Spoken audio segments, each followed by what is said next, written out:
Morning students, Birla international school welcomes you. आज का अपना टॉपिक है इलेक्ट्रिक डाइपोल और इलेक्ट्रिक डाइपोल मोमेंट। ठीक है, तो शुरू करते हैं। इससे पहले वाले वीडियो में हमने इलेक्ट्रिक इंटेंसिटी की डेफिनेशन और पॉइंट चार्ज वाला डेरिवेशन हम लोगों ने किया था। ठीक है, नेक्स्ट टॉपिक जो अपना है आज का वो है इलेक्ट्रिक डाइपोल। इलेक्ट्रिक डाइपोल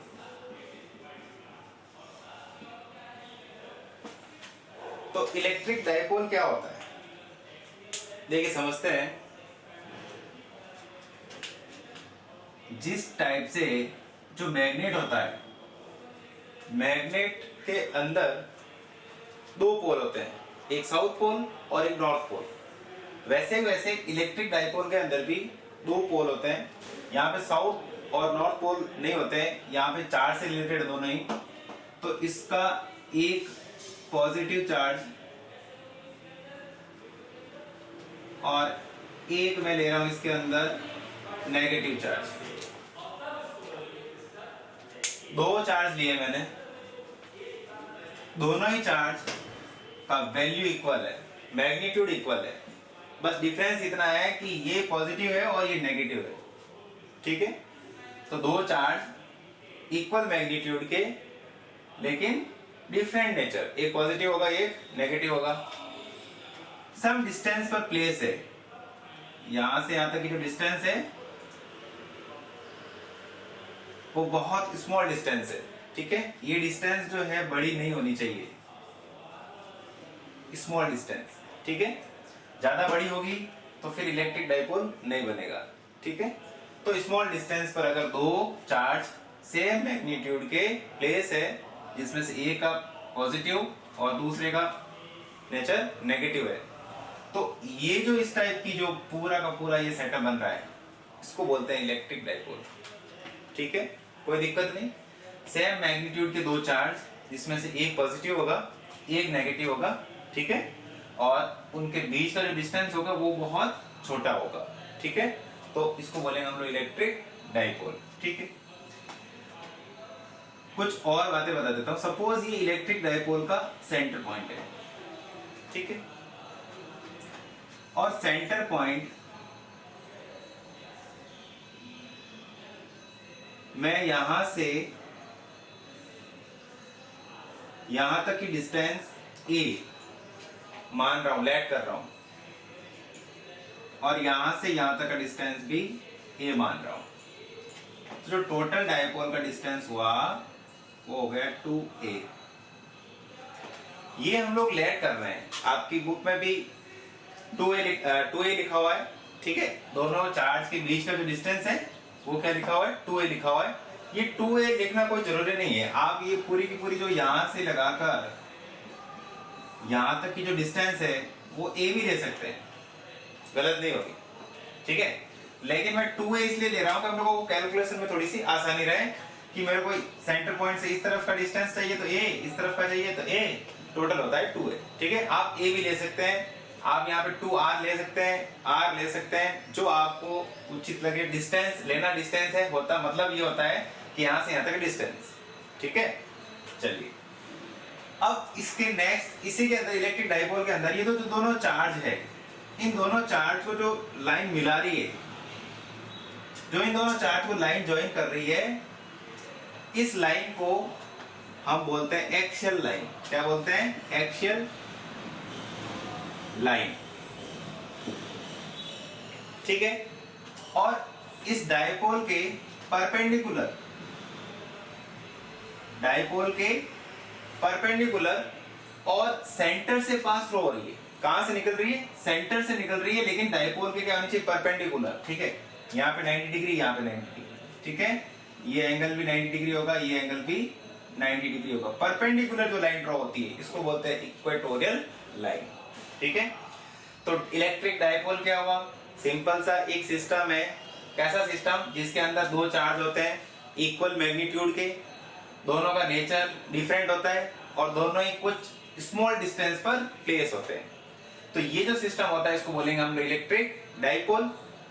इन दोनों चार्ज को जो लाइन मिला रही है उसको बोलते हैं एक्सियल लाइन, और इन दोनों चार्ज के या इस इलेक्ट्रिक डाइपोल के परपेंडिकुलर और सेंटर से गुजरने वाली लाइन कहां से पास थ्रू हो रही है, सेंटर से, और वो भी परपेंडिकुलर डाइपोल के, तो उस लाइन को बोलेंगे हम लोग इक्वेटोरियल लाइन। ठीक है, ये हो गया इलेक्ट्रिक डाइपोल। अब हम बात कर रहे हैं इलेक्ट्रिक डाइपोल के बाद में इलेक्ट्रिक डाइपोल मोमेंट की।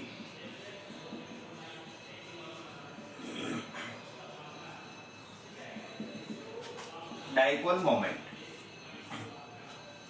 तो देखिए क्या होता है। डाइपोल मोमेंट ये कह रहा है कि ये इलेक्ट्रिक डाइपोल में से किसी एक चार्ज का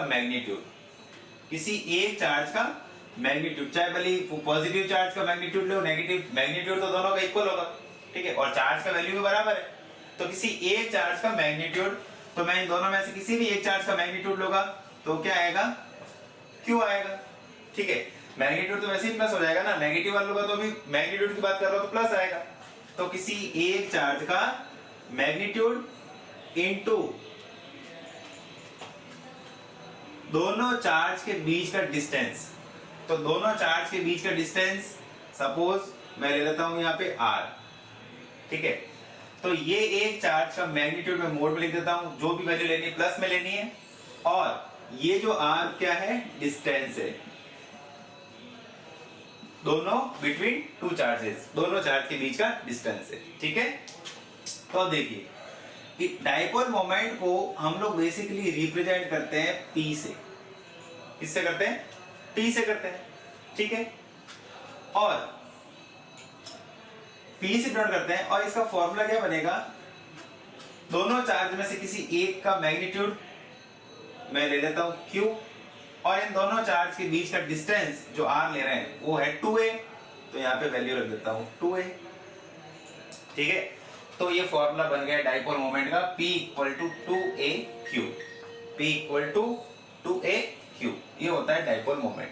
ठीक है, यहाँ पे 2a का मतलब दोनों चार्ज के बीच का डिस्टेंस है, दोनों चार्ज के बीच का क्या है, डिस्टेंस है। यहाँ पे 2 का मतलब ये नहीं है कि 2 मतलब इन दोनों का डबल हो गया, डबल नहीं है, 2a का मतलब दोनों के बीच का डिस्टेंस है। ठीक है, मैंने यहाँ पे r लिख दिया था और r का वैल्यू यहाँ पे 2a पुट किया। q जो है वो इन दोनों चार्ज में से किसी एक चार्ज का मैग्नीट्यूड है, मैग्नीट्यूड तो वैसे वैल्यू तो दोनों का इक्वल है। ठीक है, सपोज यहाँ पे इस चार्ज का वैल्यू 1 कूलम है और यहाँ पे इस चार्ज का वैल्यू -1 कूलम हो जाएगा। ठीक है, तो डिफरेंस क्या आ रहा है, सिर्फ पॉजिटिव नेगेटिव का, लेकिन मैं मैग्नीट्यूड ले रहा हूं तो वो ऑटोमेटिक पॉजिटिव होगा। ये होता है डाइपोल मोमेंट। इसका यूनिट आप लोग इसी से निकाल सकते हैं, यूनिट क्या निकल जाएगा, 2a क्यूब चार्ज है तो क्या हो जाएगा, कूलम, कूलम को हम लोग c से डिनोट करते हैं। ठीक है, और 2a डिस्टेंस है तो डिस्टेंस का यूनिट क्या होगा, मीटर, तो coulomb into metre, cm, coulomb into metre, ये हो गया इसका यूनिट। कहीं कहीं किताबों में कूलम इनटू मीटर को cm ऐसे सीधा डायरेक्ट लिखते हैं, cm। ठीक है, तो ये कूलम इनटू मीटर है, डाइपोल मोमेंट का यूनिट क्या होता है, कूलम इनटू मीटर। तो कई बार हम लोगों को बीच में इनटू दिखता नहीं है तो हम लोग इसको सेंटीमीटर समझ लेते हैं। ठीक है, लेकिन ये सेंटीमीटर नहीं है, ये है कूलम इनटू मीटर, तो यहाँ पे कंफ्यूजन नहीं होना है हम लोगों को। ठीक है, डायमेंशन यूनिट क्या बना लेंगे इसकी, 11th क्लास की बात है। कूलम के लिए क्या होता था, A1 T1 चार्ज का, और मीटर के लिए L1, तो L1 A1 T1, ये आ गया इसका डायमेंशन यूनिट। ठीक है, चलिए आगे चलते हैं। डाइपोल मोमेंट समझ में आ गया, फॉर्मूला देख लेना, 2aq, 2a डिस्टेंस है, यूनिट हो गया कूलम इनटू मीटर। ठीक है, और डाइपोल यूनिट हो गया, सॉरी डायमेंशन यूनिट हो गया L1 A1 T1। ठीक है, चलिए नेक्स्ट डेरिवेशन शुरू करते हैं इसी के बेस।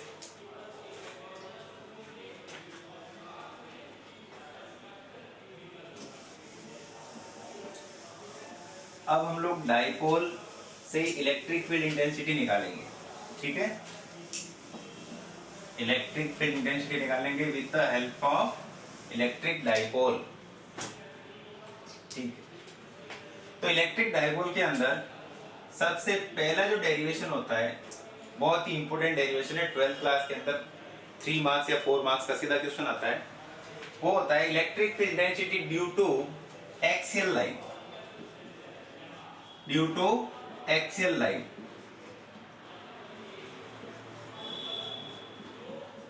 एक्सियल लाइन, तो हम लोगों को इलेक्ट्रिक फील्ड इंटेंसिटी निकालना है ड्यू टू एक्सियल लाइन। ठीक है, चलिए शुरू करते हैं। देखिए, अब एक्सियल लाइन के लिए हम लोगों को इलेक्ट्रिक डाइपोल तो बनाना ही पड़ेगा। एक्सियल लाइन के लिए इलेक्ट्रिक डाइपोल तो बनाना पड़ेगा। तो मैंने यहाँ पे एक माइनस क्यू चार्ज लिया और कुछ दूरी पर एक प्लस का क्यू चार्ज ले लिया। दोनों चार्ज सेम और नेचर अगर अलग अलग हो गए, एक पॉजिटिव दूसरा नेगेटिव। ठीक है, और यहां पर ये इसका सेंटर पॉइंट ओ ले लिया मैंने, और इन दोनों चार्ज को मिलाने वाली जो लाइन है वही तो लाइन होती है एक्सियल लाइन। तो एक्सियल लाइन पर सपोज इस पॉइंट पर हम लोगों को इलेक्ट्रिक फील्ड इंटेंसिटी फाइंड करनी है। ठीक है, electric field intensity due to axial line. तो P पॉइंट पे हम लोगों को इलेक्ट्रिक फील्ड फाइंड करनी है। ठीक है, अब देखिए यहां से यहां तक ये डिस्टेंस टोटल हम लोग इन दोनों चार्ज के बीच का डिस्टेंस 2a लेते थे, तो ये हो जाएगा a और ये भी डिस्टेंस a। ठीक है, मैं क्या कर रहा हूं, सेंटर पॉइंट से P पॉइंट तक का डिस्टेंस, सेंटर पॉइंट से P पॉइंट तक का डिस्टेंस r मान रहा हूं। ठीक है, distance between centre point O to P मैंने क्या ले लिया, r ले लिया। ठीक है, अब P पॉइंट पे मेरे को इलेक्ट्रिक फील्ड इंटेंसिटी निकालनी है। तो अब देखिए ये जो माइनस क्यू चार्ज है, इस माइनस क्यू चार्ज के कारण इस P पॉइंट पे इलेक्ट्रिक फील्ड इंटेंसिटी की डायरेक्शन किस तरफ होगी, मैंने आपको बताया था। इलेक्ट्रिक फील्ड इंटेंसिटी का डायरेक्शन अगर माइनस क्यू चार्ज है तो टूवर्ड्स, और पॉजिटिव क्यू चार्ज है तो अवे फ्रॉम पॉजिटिव चार्ज, दूर की तरफ। ठीक है, तो यहां पर माइनस क्यू चार्ज के कारण P पॉइंट पे इलेक्ट्रिक फील्ड इंटेंसिटी का डायरेक्शन इस तरफ आ जाएगा। ठीक है, ये electric field intensity due to minus Q charge, due to minus Q charge direction इधर, और पॉजिटिव चार्ज से टूवर्ड्स, तो electric field intensity due to positive charge, positive Q charge का डायरेक्शन इस तरफ आ जाएगा, अवे फ्रॉम पॉजिटिव चार्ज। ठीक है, अब देखिए, अब मैं बात कर रहा हूं resultant electric field intensity. Electric field intensity जो थी वो कौन सी क्वांटिटी थी, वेक्टर क्वांटिटी थी। ठीक है, तो हम लोगों को इसका रिजल्टेंट निकालना पड़ेगा। तो अब सोचिए रिजल्टेंट किस तरफ निकलेगा, एक का डायरेक्शन इधर है, एक का डायरेक्शन इधर है, तो हम लोगों को वेक्टर के फॉर्म से सॉल्व करना पड़ेगा इसको। ठीक है, तो फिलहाल पहले मैं इसकी वैल्यू निकाल लेता हूं, उसके बाद में इसके आगे वाले स्टेप देखते हैं कि रिजल्टेंट की डायरेक्शन किस तरफ आती है। ठीक है, मैं क्या कर रहा हूं कि electric field intensity due to point charge की तो आपको पता ही है, कल मैंने बताई थी। Due to electric field intensity को मैं सीधा ई लिख रहा हूं,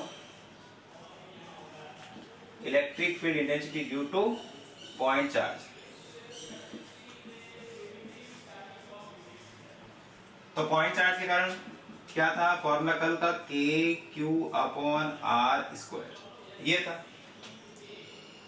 अब हम लोग आज का डेरिवेशन शुरू कर रहे हैं, उसमें पॉइंट चार्ज का ये फॉर्मूला, ये तो कल वाला मैंने बताया है। ठीक है, इसकी जरूरत पड़ेगी हम लोगों को यहाँ पे।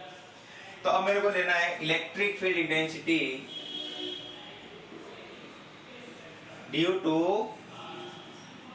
Minus Q charge, due to minus Q charge. ये रहा माइनस क्यू चार्ज, इसके कारण मेरे को P पॉइंट पे इलेक्ट्रिक फील्ड इंटेंसिटी निकालनी। ठीक है, तो माइनस क्यू चार्ज का जो इलेक्ट्रिक फील्ड इंटेंसिटी सपोज मैं ले लेता हूं, ये आएगा E माइनस, तो इसका वैल्यू क्या आ जाएगा, पॉइंट चार्ज के कारण क्या होता था, के क्यू अपॉन आर स्क्वायर।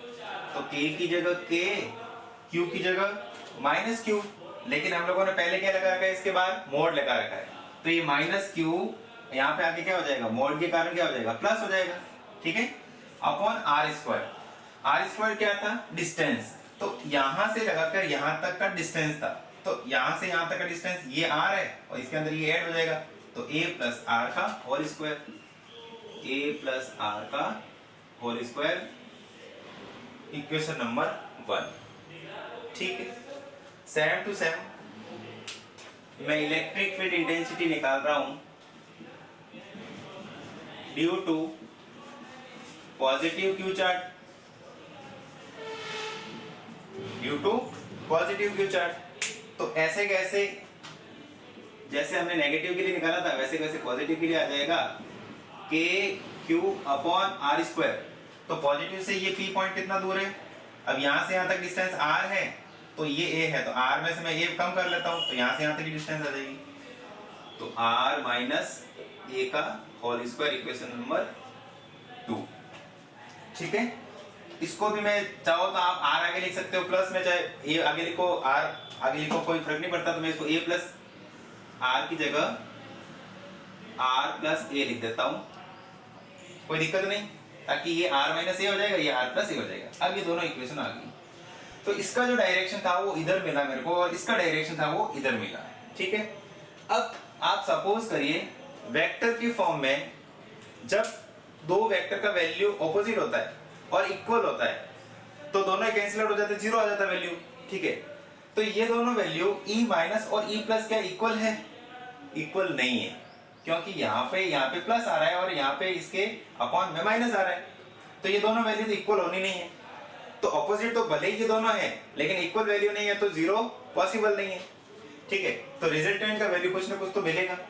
अब ये जो रिजल्टेंट का वैल्यू है वो किसके ऊपर डिपेंड करता है, इन दोनों के बीच के एंगल के ऊपर। एक तो हम लोग ये पैरेललोग्राम थ्योरम से भी निकाल सकते हैं इसको, ठीक है, और अगर डायरेक्ट अगर आप करना चाहें तो भी कर सकते हैं।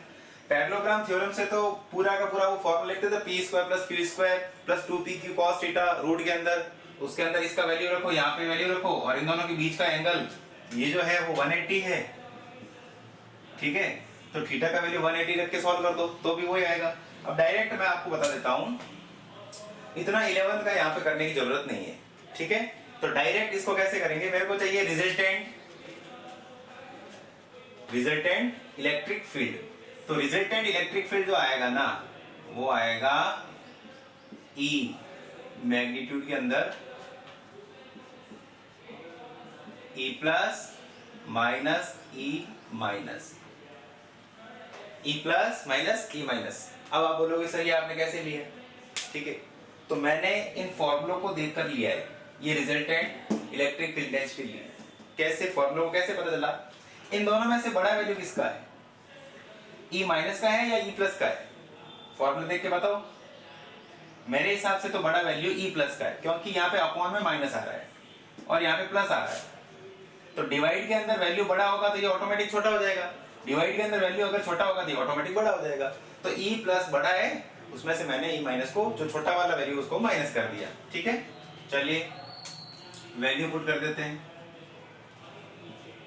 इक्वल टू E प्लस का वैल्यू क्या था, के Q upon are minus A का होल स्क्वायर माइनस के Q upon R plus A का होल स्क्वायर, ठीक है।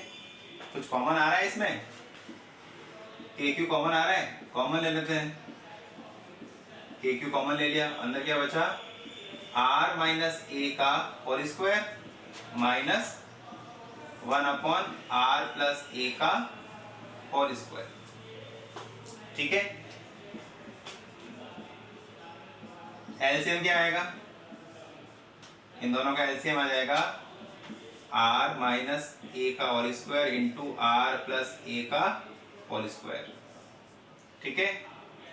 तो इस तरफ आ जाएगा आर प्लस ए का होल स्क्वायर माइनस इस तरफ आ जाएगा आर माइनस ए का होल स्क्वायर, ठीक है। यहाँ तो कोई दिक्कत नहीं। अब देखिए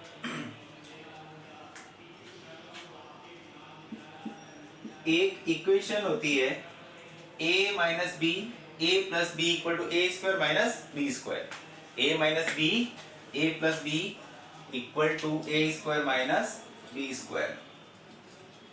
याद आ रहा है कुछ आपको? a माइनस बी और a प्लस बी इस टाइप से लिख सकते हैं, ठीक है। तो यहाँ पे भी इन दोनों को सॉल्व करने पर ये इक्वेशन से मैं डायरेक्ट इसको इस टाइप से लिख देता हूँ, a square minus B square मतलब r square minus a square का होल स्क्वायर, तो पहले से ही लगा हुआ है दोनों के ऊपर, ठीक है, कोई दिक्कत नहीं। चलिए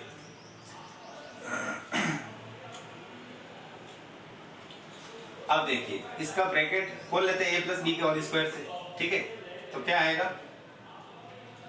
a square plus B square plus 2ab, और ये माइनस है, उस माइनस की वजह से a स्क्वायर माइनस हो जाएगा, b स्क्वायर माइनस हो जाएगा, और जो माइनस का 2ab होता है वो हो जाएगा प्लस का 2ar, ठीक है। तो a स्क्वायर से और r स्क्वायर से कैंसिल हो जाएगा, ठीक है। तो हमारे पास फॉर्मूला बचेगा KQ into 2AR plus 2AR 4AR upon R square minus A square का होल स्क्वायर, ये बचेगा, ठीक है। अब देखिए यहां तक हम लोग पहुंच गए। अब मैं यहाँ पे क्या कर रहा हूँ? अप्रोक्सीमेशन कर रहा हूँ, ठीक है। वो जरूरत क्यों पड़ रही है इसका रीजन भी है अपने पास। अप्रोक्सीमेशन ले रहा हूं मैं r और a का। तो आप सोचिए r का डिस्टेंस यहां से यहां तक का है और a जो डिस्टेंस है वो सेंटर पॉइंट से किसी चार्ज के बीच का डिस्टेंस है, ठीक है। या फिर हम लोग ये कह सकते हैं a जो डिस्टेंस है वो डाइपोल का हाफ डिस्टेंस है। और मैंने आपको पहले ही बताया था जब डाइपोल के बीच का जो टोटल डिस्टेंस होता है वो बहुत ज्यादा स्मॉल होना चाहिए, ठीक है। जैसे फॉर एग्जांपल 10 की पावर माइनस 10 मीटर, ठीक है, 1 एंगस्ट्रॉम के इक्वल, इतना कम होना चाहिए। तो जब इतना छोटा डिस्टेंस होता है ऑलरेडी ए पॉइंट, ए का जो डिस्टेंस है इन दोनों डाइपोल के बीच का डिस्टेंस भी जब 1 एंगस्ट्रॉम के अगर इक्वल होगा तो ए तो उसका भी आधा हो जाएगा, क्योंकि वो भी तो ए क्या है, टोटल डिस्टेंस का आधा ही है, ठीक है। दोनों के बीच में हम लोग 2a डिस्टेंस लेते हैं और ए उसका भी आधा हो जाएगा, ठीक है। तो वो 1 एंगस्ट्रॉम का भी हाफ हो जाएगा, तो डिस्टेंस बहुत ज्यादा छोटी हो जाएगी। तो इसका मतलब हुआ कि ए आर के कंपेयर में बहुत ज्यादा छोटा है। ए क्या है? आर के कंपेयर में बहुत छोटा है, मतलब R very very greater than A. तो यहाँ पे तो आर स्क्वायर है, तो आर स्क्वायर का वैल्यू और ज्यादा छोटा हो जाएगा ए स्क्वायर से। तो R square very very very very less than very very very very greater than A square. तो ए स्क्वायर ऑलमोस्ट क्या हो जाएगा? जीरो। ऑलमोस्ट क्या हो जाएगा? जीरो। तो इसके अंदर इसका वैल्यू पुट कर लेते हैं। तो E electric field density equal to K Q 4AR upon are square और ये स्क्वायर इंटू 2। तो अपने पास बन जाएगा E equal to K Q 4AR upon R की पावर 4, ठीक है। एक R का पावर एक R यहाँ पे कैंसिल हो जाएगा तो 3 बचेगा, ठीक है। तो अपने पास यहाँ पे जो लास्ट फॉर्मूला आया है वो आ रहा है KQ4A अपॉन R की पावर 3, ठीक है। उस तरफ से आपने लिख लिया हो तो मैं इसको रफ कर देता हूँ, क्योंकि थोड़ा सा डेरिवेशन अभी कंप्लीट नहीं हुआ है, ठीक है। डायग्राम को मैं बचा लेता हूँ, यहां से रफ कर लेता हूँ।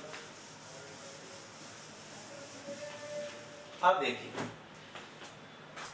ये जो फॉर्मूला है, जो लास्ट वाला उस तरफ फॉर्मूला आया मेरे पास, वो ये मिला मेरे को, electric field intensity equal to 4A Q के। मैंने इसको ऐसे लिख दिया, के क्यू 4A को मैंने 4A आगे ले लिया, के क्यू पीछे लिख दिया, अपॉन आर की पावर 3, आर की पावर 3। मैं यहाँ पे क्या कर रहा हूं, 4 को 2 इंटू 2 लिख देता हूं, ए क्यू के अपॉन आर की पावर 3, ठीक है।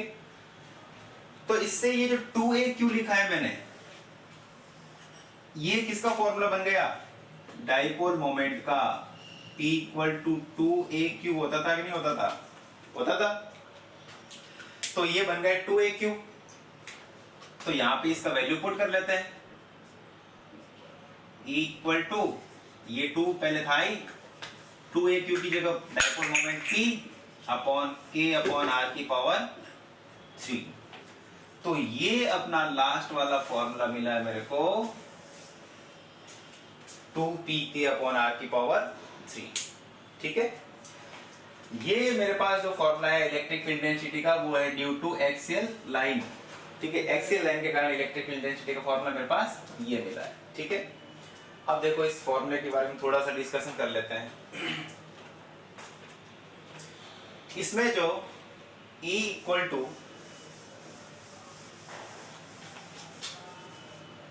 2PK लिखा हुआ है, तो इसका मतलब ये हुआ कि इलेक्ट्रिक फील्ड डेंसिटी की जो डायरेक्शन होगी वो P की डायरेक्शन में होगी, P के डायरेक्शन में होगी। P dipole moment, dipole moment की जो डायरेक्शन होती है E की डायरेक्शन होती है नेगेटिव की तरफ, पॉजिटिव से दूर। तो डायपोल मोमेंट की जो डायरेक्शन होती है वो इसके उल्टी होती है, इसके एकदम इनवर्स। ये होती है नेगेटिव टू पॉजिटिव, P की डायरेक्शन। ठीक है, तो P का जो डायरेक्शन होता है वो -q टू पॉजिटिव। ठीक है, मतलब इस तरफ। तो यहाँ पे मेरे को इस डायरेक्शन के अंदर रिजल्टेंट वेक्टर की डायरेक्शन मिलेगी। ठीक है, तो ये हुई मेरे पास रिजल्टेंट वेक्टर की डायरेक्शन। ठीक है, अब इस फॉर्मूले के अंदर E P के साथ कैसा है, डायरेक्टली प्रोपोर्शनल है।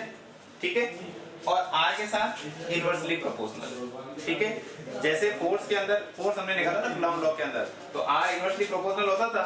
तो जैसे जैसे डिस्टेंस बढ़ती थी वैसे वैसे क्या होता था, फोर्स कम होता था। और वैसे यहाँ पे भी क्या हो रहा है, इलेक्ट्रिक इंटेंसिटी भी कम होगी। अब मैं आपको एक चीज ये समझाने जा रहा हूँ कि जैसे हमने कूलॉम लॉ से ये फॉर्मूला निकाला था F equal to K Q upon R square.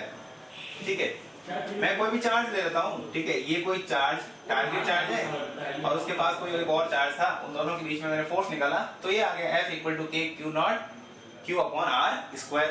ठीक है, अब मैं क्या कर रहा हूँ, इस चार्ज को इस तरफ ट्रांसफर कर देता हूँ। ठीक है, इस चार्ज को इस तरफ कर दिया तो F अपॉन Q इस चार्ज को कर देता हूँ, जो टारगेट चार्ज है Q0 इक्वल टू क्या बन जाएगा, KQ अपॉन R स्क्वायर। ठीक है, तो ये फोर्स से ही, और ये फॉर्मूला किसके इक्वल था, KQ upon R square, due to point charge के कारण इलेक्ट्रिक फील्ड डेंसिटी। और हमने डेफिनेशन से भी इलेक्ट्रिक फील्ड डेंसिटी का फॉर्मूला क्या पढ़ा था, F अपॉन Q0, तो ये इलेक्ट्रिक फील्ड डेंसिटी के इक्वल है। कहने का मतलब ये बेटा कि आप अगर किसी भी फॉर्मूले के अंदर, आप अगर किसी भी क्वेश्चन के अंदर फोर्स कैलकुलेट कर लेते हैं, क्या कैलकुलेट कर ले, फोर्स। ठीक है, अकॉर्डिंग टू कूलॉम्स लॉ, तो उससे आप इलेक्ट्रिक फील्ड इंटेंसिटी का वैल्यू भी निकाल सकते हैं। क्या करना पड़ेगा, सिर्फ उसमें हम लोगों को जो टेस्ट चार्ज है उसका डिवाइड करवा देना है। जो फोर्स है उसके अंदर अगर हम लोग टेस्ट चार्ज का डिवाइड करेंगे तो इलेक्ट्रिक फील्ड इंटेंसिटी भी साथ साथ फाइंड हो जाएगी। ठीक है, चलिए, तो ये हुआ अपना इलेक्ट्रिक डाइपोल के अंदर ड्यू टू एक्सियल लाइन के कारण इलेक्ट्रिक फील्ड इंटेंसिटी। ठीक है, नेक्स्ट जो हम लोग अगला वीडियो बनाएंगे उसके अंदर हम लोग इक्वेटोरियल लाइन का डेरिवेशन फाइंड करेंगे। ठीक है, ओके बाय। चलिए, नेक्स्ट डेरिवेशन की हम बात कर रहे हैं, electric intensity due to equatorial line, due to equatorial line. चलिए, ये बड़ा अच्छा डेरिवेशन है और ये भी डेरिवेशन बोर्ड क्लास के अंदर 4 to 3 मार्क्स या 4 मार्क्स में पूछा जाता है। ठीक है, चलिए, तो देखिए डायग्राम इसका अच्छे से समझना। ये -q चार्ज, ये प्लस का q चार्ज, दोनों का मैग्नीट्यूड सेम और नेचर डिफरेंट, एक पॉजिटिव तो दूसरा नेगेटिव।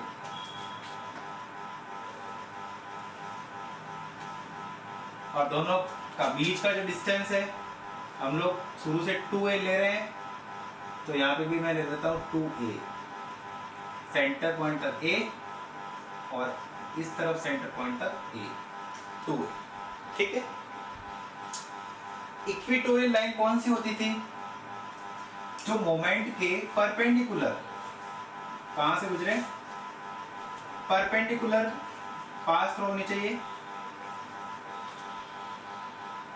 ये वाली लाइन सेंटर से परपेंडिकुलर, ये होती है इक्वेटोरियल लाइन, ठीक है।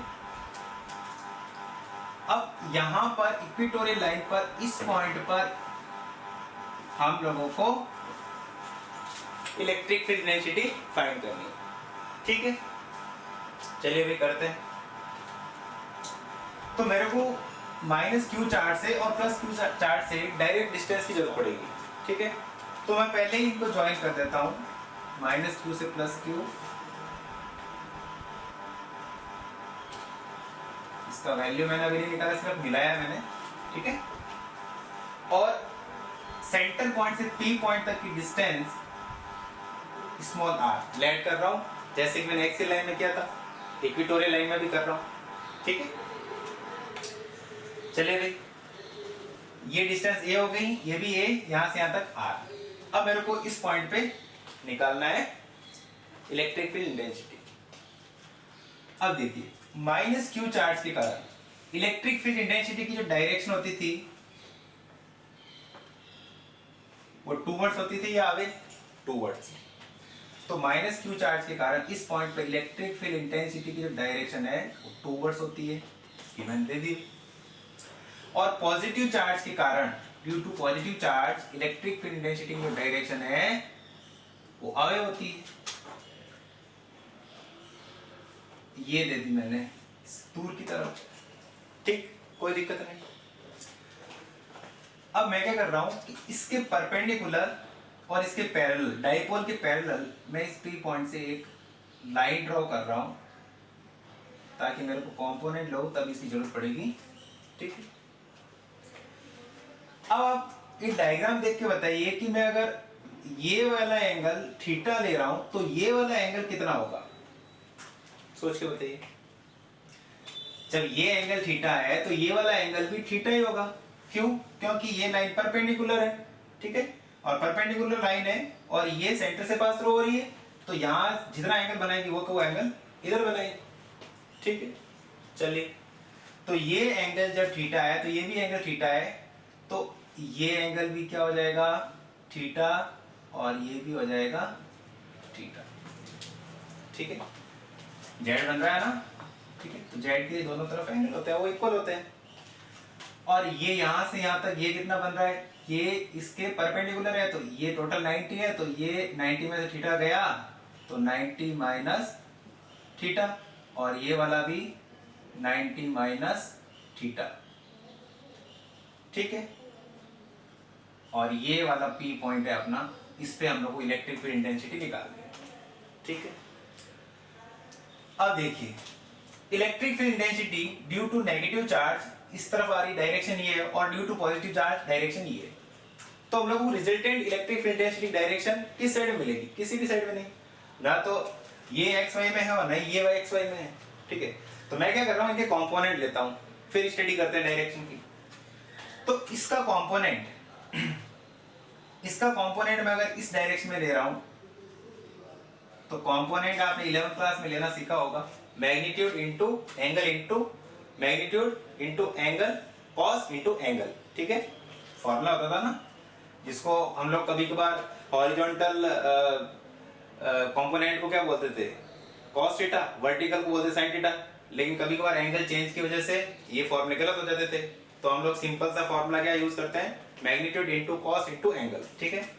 तो इसका कंपोनेंट इधर लेना है, इसका मैग्नीट्यूड क्या आ रहा है, e माइनस कॉस और थीटा, थीटा की जगह 90 माइनस थीटा, तो कॉस 90 माइनस थीटा क्या बन जाएगा, साइन थीटा, तो मैं सीधा साइन थीटा लिख रहा हूं, कॉस 90 माइनस थीटा क्या बन जाएगा, साइन थीटा, तो मैं डायरेक्ट क्या लिख दिया, साइन थीटा। इसका कंपोनेंट मैं इधर ले रहा हूं हॉरिजॉन्टल में, तो क्या आएगा, e माइनस कॉस थीटा की जगह थीटा ही है तो थीटा रहेगा। वैसे ही वैसे ये जो है E plus electric field intensity due to positive charge, इसके भी कंपोनेंट ले लेता हूं, इसका इस तरफ कंपोनेंट ले लेता हूं, तो आ जाएगा E प्लस कॉस थीटा, और इसका इस तरफ लूंगा तो E प्लस साइन थीटा। ये साइन थीटा कैसा आया, कॉस 90 माइनस थीटा, वापस क्या हो जाएगा साइन थीटा। ये मैंने लिख रखा है। चलिए अभी भी डायग्राम कंप्लीट नहीं हुआ, अभी डायग्राम कंप्लीट नहीं हुआ, इसमें एक चीज और बाकी है। क्या चीज, हम लोगों को यहां से माइनस क्यू चार्ज से पी पॉइंट तक का डायरेक्ट डिस्टेंस की जरूरत पड़ेगी, और प्लस पॉइंट से भी पी पॉइंट तक की डायरेक्ट डिस्टेंस की जरूरत पड़ेगी। तो डिस्टेंस कैलकुलेट करते हैं। तो कैसे करेंगे, बड़ा सिंपल सा है बेटा। ये एक ट्रायंगल बन रहा है, यहां से यहां तक का डिस्टेंस r और ये डिस्टेंस a, ठीक है। तो पाइथागोरस थ्योरम से इसका मैं सीधा सीधा फॉर्मूला निकाल लेता हूं। हाइपोटेन्यूज का स्क्वायर क्या होता है, perpendicular square plus base square. तो परपेंडिकुलर स्क्वायर मतलब r स्क्वायर प्लस बेस मतलब a स्क्वायर। तो r square plus a square, यहां से यहां तक की डायरेक्ट डिस्टेंस, ठीक है। ये निकाल लेते हैं। तो इसमें भी ये ट्रायंगल बन रहा है, ये डिस्टेंस यहां से यहां तक r और ये डिस्टेंस a। तो perpendicular r square plus base a square equal to hypotenuse square, ये डायरेक्ट डिस्टेंस आ गई, ठीक है। अभी डायग्राम कंप्लीट हुआ, ठीक है। अभी रिजल्टेंट वेक्टर की बात करते हैं। रिजल्टेंट डायरेक्शन की बात हमने नहीं की है, सिंपल से मैंने कंपोनेंट ले लिए, ठीक है, और डिस्टेंस मेजर करिए। अब डेरिवेशन शुरू करते हैं। चलिए अब electric field intensity due to minus charge. Electric field intensity, इसका पूरा मतलब electric intensity due to minus Q charge, ठीक है, कोई दिक्कत नहीं। तो क्या होगा भाई, फॉर्मूला क्या होता है, पॉइंट चार्ज का फॉर्मूला क्या होता था, के क्यू अपॉन आर स्क्वायर, ठीक है। तो E माइनस के क्यू की जगह माइनस क्यू मोड लगा हुआ, वापस पॉजिटिव हो जाएगा, क्यू अपॉन आर स्क्वायर। तो यहां से यहां तक डिस्टेंस क्या है, ये इसका स्क्वायर करोगे तो क्या आएगा, आर स्क्वायर प्लस ए स्क्वायर, रूट के अंदर का होल स्क्वायर करोगे तो रूट और स्क्वायर हट जाएगा, ठीक है। अरे भाई ये रूट लगा हुआ है, इसके ऊपर अगर मैं स्क्वायर लगाऊंगा, चलिए इसको ऐसे समझ लीजिए, इसका स्क्वायर लगाऊंगा तो रूट का मतलब क्या होता है, पावर 1/2, 2 से 2 बढ़ जाएगा। तो मेरे पास फॉर्मूला क्या आएगा, K Q upon are square plus A square, ठीक है। इक्वेशन नंबर 1, ठीक है। चलिए भाई फिर वापस next, electric field intensity due to positive Q charge, positive Q charge, ठीक है। इसका फॉर्मूला भी क्या होगा, E plus equal to K Q upon root, यहां से यहां तक की distance root are square plus A square. तो इसका होल स्क्वायर करोगे सीधा सीधा यही वैल्यू आएगा। तो मैं डायरेक्ट लिख देता हूं आर स्क्वायर प्लस ए स्क्वायर, इक्वेशन नंबर 2, ठीक है। अब आप देखिए कि इक्वेशन 1 और 2 दोनों का value due to negative charge और due to positive charge, electric field intensity क्या आ रही है, इक्वल आ रही है। इलेक्ट्रिक फील्ड इंटेंसिटी क्या आ रही है, इक्वल आ रही है। तो दोनों इक्वेशन से यहाँ पे भी K Q upon are square plus A square आ रहा है, यहाँ पे भी K Q upon are square plus A square आ रहा है। तो दोनों ही इक्वेशन से मैं क्या लिख सकता हूं, from equation 1 and 2 equal to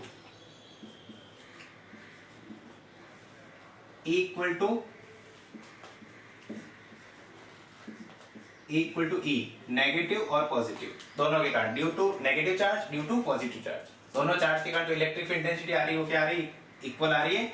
और इसको मैं दे देता हूं इक्वेशन नंबर 3, मेरे को जरूरत पड़ेगी इसकी, ठीक है।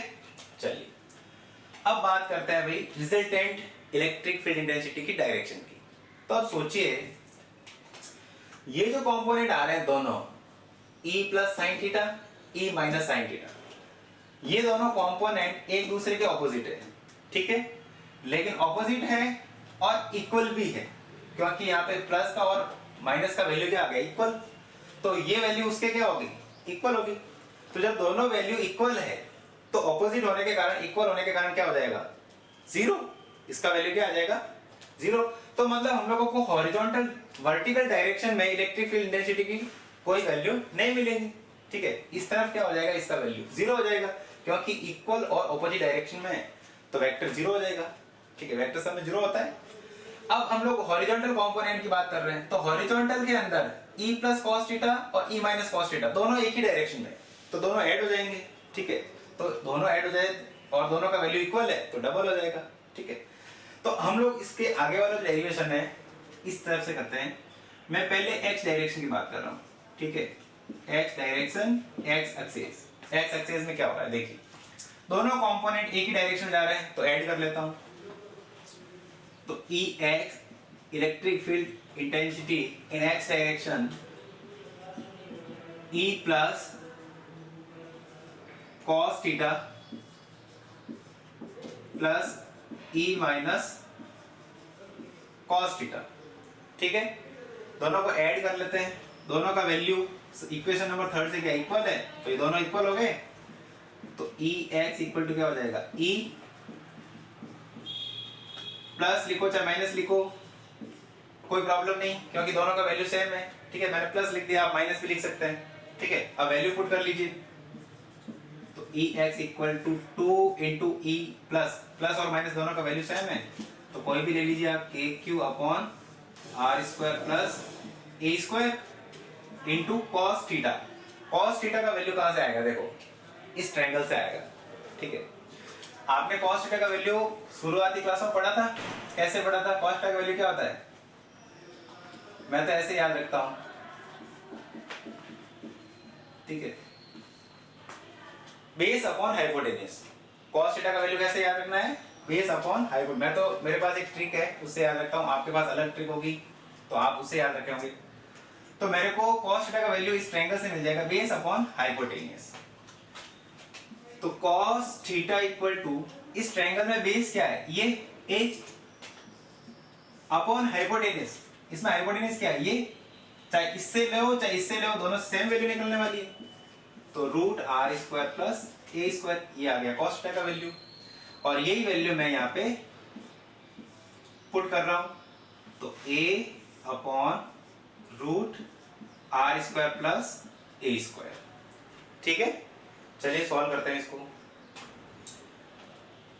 तो electric field intensity in x direction equal to 2aq k, 2aq मैंने पास में लिख लिया, और k ये मैंने साथ में क्यों लिखा, क्योंकि ये होता है डाइपोल मोमेंट, ठीक है, जो p बन जाएगा, ठीक है, upon are square plus A square, are square plus A square, इसके ऊपर पावर कितनी है, हाफ, इसके ऊपर पावर कितनी है, 1, तो 1 प्लस हाफ कितना हो जाएगा, 3/2। इन दोनों को मैं आर स्क्वायर प्लस ए स्क्वायर, इसके ऊपर पावर है 1, इसके ऊपर है हाफ, तो 1 प्लस हाफ 3/2 होता है, मैं डायरेक्ट लिख रहा हूं 3/2, ठीक है।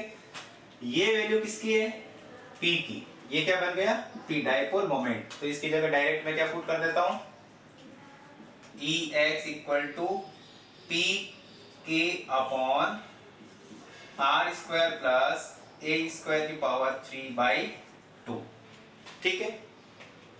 अब वापस अप्रोक्सीमेशन क्या करेंगे, r का वैल्यू ग्रेटर देन है a से, बड़ा है a से, तो r square very very very very greater then a square, ठीक है।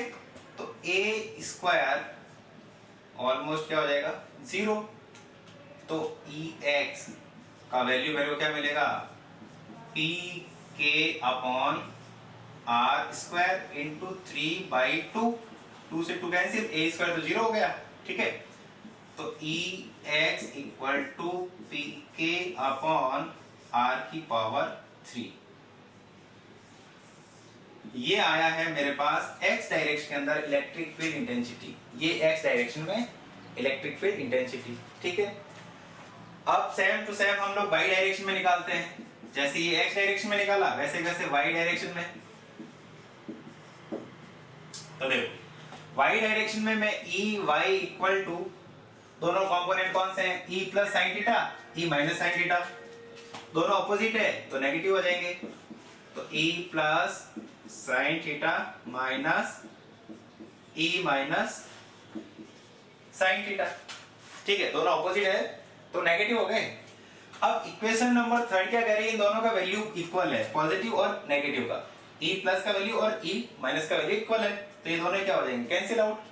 तो y डायरेक्शन में इलेक्ट्रिक फील्ड इंटेंसिटी क्या मिलेगी हम लोगों को, 0। y डायरेक्शन में इलेक्ट्रिक फील्ड इंटेंसिटी 0, तो total electric field intensity E equal to EX plus EY, तो y वाला 0 है तो जो x वाला है वही आंसर आएगा, pk अपॉन r की पावर 3, pk अपॉन r की पावर 3, ठीक है। तो ये पूरा का पूरा प्रोसेस जो है वो है electric field intensity due to equatorial line, ठीक है, डाइपोल मोमेंट से, ठीक है।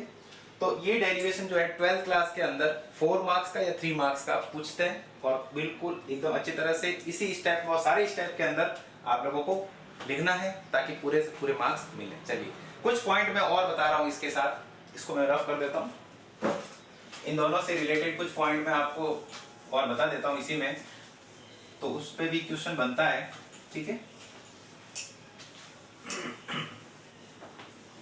चलिए, जैसे हमारा जो फॉर्मूला आया है इक्वेटोरियल का, E equal to p k upon are की पावर 3, ये आया है, ठीक है। तो E का डायरेक्शन अगर मैं इसको वेक्टर फॉर्म में लिखता हूं, इसको किस में कन्वर्ट कर दूं, वेक्टर फॉर्म में, तो इसका वेक्टर फॉर्म आता है E equal to minus p के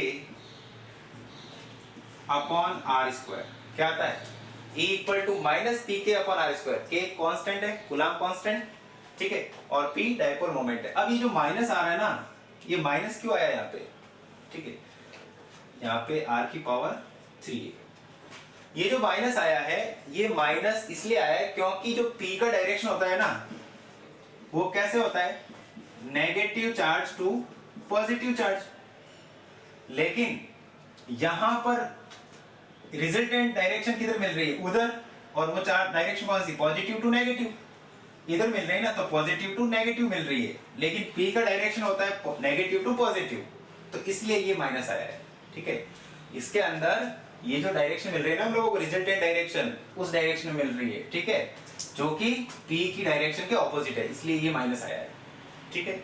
इसके अलावा एक और इन दोनों टॉपिक पर एक अच्छा क्वेश्चन पूछते हैं, ratio of electric field intensity due to axial और इक्वेटोरियल लाइंस, ठीक है, दोनों का रेशियो। तो हमने एक्सियल लाइन पे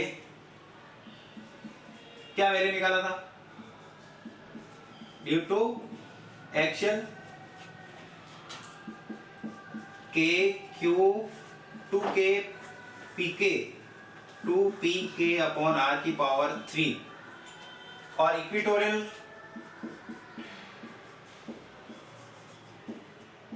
का क्या निकाला था, पी के अपॉन आर की पावर 3, ये निकाला ना अभी, ठीक है। इक्वेशन नंबर 1 इक्वेशन नंबर 2 दोनों को डिवाइड कर देते हैं, ठीक है।